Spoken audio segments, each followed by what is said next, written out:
तो दोस्तों welcome back to the channel Sasti study point. और आज मैं बात करूंगी आपसे बड़ी इंपॉर्टेंट भर्ती के बारे में जो लोगों को इंतजार है कि कब इसका एग्ज़ाम होगा कब नहीं होगा। उसकी प्रोसेस जो है वो लगभग ये माना जा रहा है कि शुरू हो चुकी है। क्या प्रोसेस है, क्यों अटकी हुई हैं ये भर्तियां, क्यों नहीं हो पा रही हैं, फॉर्म इतने महीनों से भरे हुए हैं लेकिन क्यों इसकी एग्ज़ाम की डेट नहीं आ पा रही है। इन सब कारणों का मैं आपको यहाँ पे बताऊँगी क्या कारण है क्या नहीं। वीडियो के अंत तक बने रहिएगा दोस्तों। वीडियो अच्छी लगे तो लाइक कीजिएगा, चैनल पर नए हो तो सब्सक्राइब कीजिएगा। बिल्कुल ऑथेंटिक न्यूज़ यहाँ पे मैं आपको देती हूँ, लेटेस्ट अपडेट जो भी आता है तुरंत बताती हूँ। तो चलिए दोस्तों शुरू करते हैं। यहाँ पर जो ये दो भर्तियों की बात हो रही है कि नए आयोग के गठन के बाद ही ये शिक्षक भर्ती शुरू होने के आसार हैं। तो इसमें ये है, ये यूपीएचईएससी ने विज्ञापन संख्या 51 के संबंध में जो है असिस्टेंट प्रोफेसर की वैकेंसी निकाली थी 1017। उनके संबंध में इसके साथ टीजीटी पीजीटी की जो वैकेंसी निकालती थी उनके फॉर्म भरे गए थे। ये सब एडेड कॉलेज की बात हो रही है, वो एडेड डिग्री कॉलेज की, वो एडेड कॉलेज की बात हो रही है। तो यहाँ पे चलिए दोस्तों शुरू करते हैं। ये पूरी न्यूज़ मैं आपको देखिए यहाँ पे देखिए जूम करके दिखाती हूँ। प्रदेश के अशासकीय एडेड हो गया ये अशासकीय सहायता प्राप्त, यानी कि एडेड जो विद्यालय हैं महाविद्यालय हैं उनमें असिस्टेंट प्रोफेसर, अशासकीय सहायता प्राप्त विद्यालयों में टीजीटी पीजीटी के पदों पर भर्ती आवेदन प्रक्रिया पूरी होने के बाद भी फंसी हुई है। आवेदन हो चुके हैं लेकिन एग्ज़ाम की डेट नहीं आ रही। ऐसे में अनुमान लगाया जा रहा है कि नए शिक्षा सेवा आयोग के गठन के बाद ही दोनों भर्तियां हो सकेंगी। ये लिखा है। क्या है नया शिक्षा सेवा आयोग? अब यहाँ पे पहले मैं बता दूँ कितनी भर्तियाँ थी। 1017 थी असिस्टेंट प्रोफेसर की और टीजीटी पीजीटी की 4163 थी।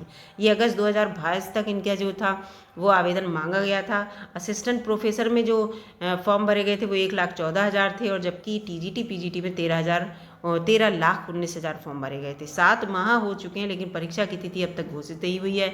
उधर प्रदेश सरकार की ओर से नए शिक्षा सेवा चयन आयोग के गठन की प्रक्रिया भी तेज कर दी गई, यानी कि इसकी गठन की प्रक्रिया जो है वो तेज हो गई है। जल्दी से जल्दी इसका गठन हो जिससे कि परीक्षा तिथि घोषित कर सकें। नए शिक्षा सेवा चयन आयोग के तहत प्राइमरी से लेकर उच्च शिक्षा तक, हायर तक सब शिक्षकों की भर्तियों की जिम्मेदारी इसी आयोग की होगी। ये नए आयोग के द्वारा होगा। नए शिक्षा सेवा चयन आयोग के गठन के बाद ही शिक्षक भर्ती प्रक्रिया शुरू हो सकेगी। ये बहुत इंपॉर्टेंट है। देखिए जब तक ये गठन नहीं होगा नहीं होगी। इसके साथ साथ मैं आपको बता दूं कि राजकीय जो विद्यालय इंटर कॉलेज में एलटी ग्रेड शिक्षक होते हैं और जो हायर में भर्तियां होती हैं जो प्रोफेसर्स की, वो यूपीपीएससी कराता है। ठीक है, यूपीपीएससी कराता है, याद रखिएगा। तो यहाँ पे लिखा है कि आयोग के पास एक साल में एलटी ग्रेड के शिक्षक के 6000 से अधिक पदों की, मतलब ये हायर, ये वो गवर्नमेंट कॉलेज के जो टीचर होते हैं अशासकीय सहायता प्राप्त नहीं, उनकी बात कर रहा है। इतने अध्यापकों की अधिचयन अभी बाकी है लेकिन आयोग भर्ती का विज्ञापन अभी जारी नहीं कर पा रहा है। शिक्षा सेवा चयन आयोग के गठन के बाद ये भर्तियाँ भी इस नए आयोग के अंतर्गत आ जाएंगी, यानी कि यूपीपीएससी फिर भर्तियाँ नहीं कराएगा। सब यही नया जो शिक्षा सेवा चयन आयोग बनेगा यही भर्तियाँ कराएगा। वहीं प्राथमिक शिक्षकों की भी भर्तियाँ बहुत सी खाली हैं जिनका अभी तक कुछ नहीं हुआ, तो उनकी भी भर्तियाँ वही कराएगा। अब उत्तर प्रदेश जो माध्यमिक शिक्षा सेवा चयन आयोग है उसके बारे में बात कर लेते हैं। उसमें अभी 10 पद जो है खाली पड़े हैं, यानी कि जो टीजीटी पीजीटी की भर्तियां कराएगा। तो इसलिए, और जो उनके अध्यक्ष हैं उनका कार्यकाल भी 8 अप्रैल को खत्म हो जाएगा, तो और परेशानी बढ़ जाएगी। जो 13 लाख से अधिक शिक्षक हैं वो 7 माह से तिथि की घोषणा की इंतजार कर रहे हैं, लेकिन जब सदस्यों की नियुक्ति ना होने के कारण पूरा ही नहीं हो पा रहा। अध्यक्ष जब चले जाएंगे तो स्थिति और बिगड़ जाएगी। अध्यक्ष और सदस्यों की नियुक्ति की प्रक्रिया अब तक शुरू नहीं हो सकी है। ऐसे में माना जा रहा है कि टीजीटी पीजीटी की जो वो है टीजीटी पीजीटी की जो भर्ती भी नए शिक्षा सेवा चयन आयोग के गठन के बाद ही हो सकेगी। मतलब सारा दारोमदार जो है वो नया जो शिक्षा सेवा चयन आयोग बनेगा उसके अंतर्गत ही है। नया आयोग शिक्षा से संबंधित जो बनेगा, जब उसका गठन हो जाएगा, बस सरकार जल्दी से उसका गठन कर दे।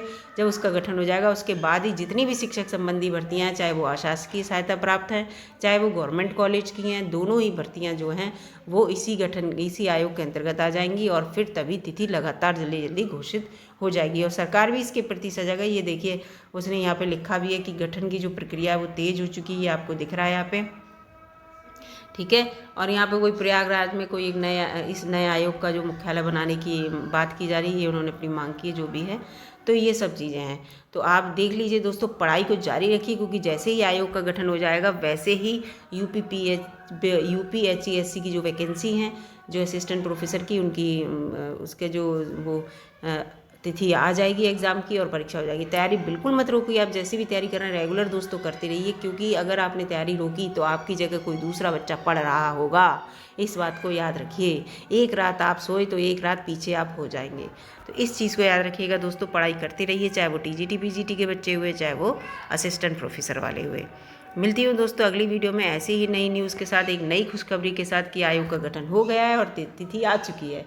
इसके लिए क्योंकि पॉजिटिव सोचिए, पॉजिटिव रहिए, सब पॉजिटिव होगा, और अपने चारों ओर भी पॉजिटिव ऑरा बना के रखिए।